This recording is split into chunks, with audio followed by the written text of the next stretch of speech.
مولانا ابوال کلام آزاد رحمۃ اللہ علیہ رنگون کی جیل کی سزا کاٹ رہے کہ اسی دوران ان کی بیوی کا انتقال ہو جاتا ہے۔ انگریز کی طرف سے حکم ہوتا ہے کہ آپ جا سکتے ہیں، 3 دن کے لیے آپ جائیے۔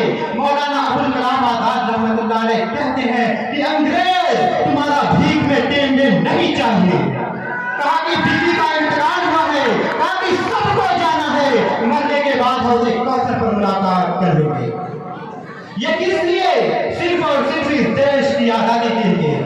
آج بہت سے لوگ یہ سمجھتے ہیں کہ اس ملک ہندوستان کو انگریزوں کے چنگل سے آزاد کرانے کے لیے جس جنگ کا آغاز ہوا، جس جنگ کی شروعات ہوئی، وہ سن 1857 عیسوی کو سمجھتے ہیں۔ حالانکہ ایسا نہیں ہے۔ سن 1857 عیسوی سے پہلے بھی بہت سی جنگیں لڑی جا چکی تھیں۔ سب سے پہلے سن 1755 عیسوی کے اندر کلکتہ کے اندر انگریزوں کی آفس کو توپ لگا کر اگر کوئی توڑنے والا تھا تو وہ علی بردی خان تھا۔ سن 1757 عیسوی کے اندر جب ان کا انتقال ہوتا ہے تو ان کی جگہ ان کے نواسے نواب سراج الدولہ لے لیتے ہیں۔ سن 1799 عیسوی کے اندر ضرورت پڑتی ہے تو اس دیش کا شیر ہند ٹیپو سلطان رحمۃ اللہ علیہ میدان میں اترتے ہیں۔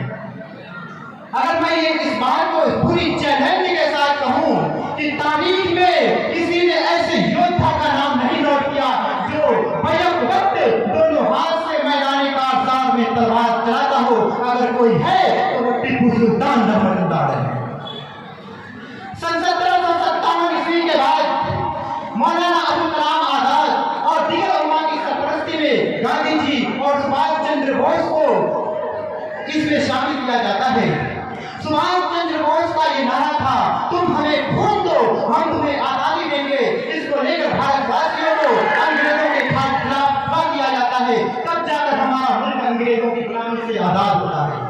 اور اس سے پہلے کہ گاندھی جی سن 1915 میں ساؤتھ افریقہ سے آتے ہیں اور نمک ستیاگرہ آندولن، کھیڑا آندولن، چمپارن ستیاگرہ آندولن اور بھارت چھوڑو آندولن اس کو لے کر انگریزوں کے خلاف نکلتے ہیں، تب جا کر ہمارا ملک انگریزوں کی غلامی سے آزاد ہوتا ہے۔ وہیں پر موجود آپ لوگوں نے بہت بار سنا ہوگا جوہر یونیورسٹی، اتر پردیش کے رامپور ضلع میں موجود ہے جوہر یونیورسٹی۔ اس کی استھاپنا مولانا محمد علی جوہر کی یاد میں ہوئی ہے۔ وہ محمد علی جوہر، اس کو نوٹ علماء دیوبند کون ہے اور کیا ہے اس میں لکھا ہے کہ وہ محمد علی جوہر اس وقت کابینہ حال میں موجود ہے۔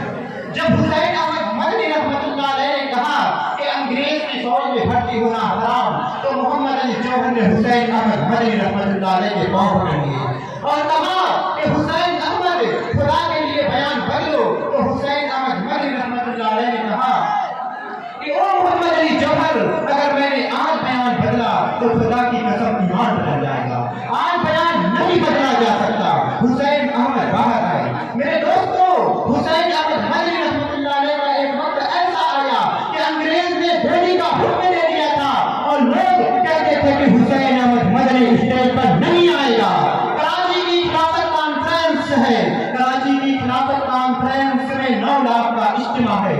حسین احمد مدنی رحمۃ اللہ علیہ کفن بغل میں لے کر اسٹیج پر آ گئے، چاروں طرف انگریز کی توپیں لگی ہوئی ہیں۔ حسین احمد مدنی رحمۃ اللہ علیہ اسٹیج پر آتے ہیں اور انگریزوں کو خطاب کر کے کہتے ہیں اور اس کی توپوں کو بلبل سے تشبیہ دیتے ہیں اور اس کی گولیوں کو گل سے تشبیہ دیتے ہیں۔ حسین احمد مدنی کہتے ہیں لیے پھرتی ہے بلبل چوٹ میں گل۔ جب یہ مصرع کہا تو ان کی کتاب کا دوسرا رخ اٹھا کر دیکھو کہ اس میں لکھا ہے کہ لوگ آگے گھنٹا کر جوش میں نعرے لگاتے ہیں، لیے پھرتی ہے بلبل چوٹ میں گل، شہید ناز کی قربت کہاں ہے؟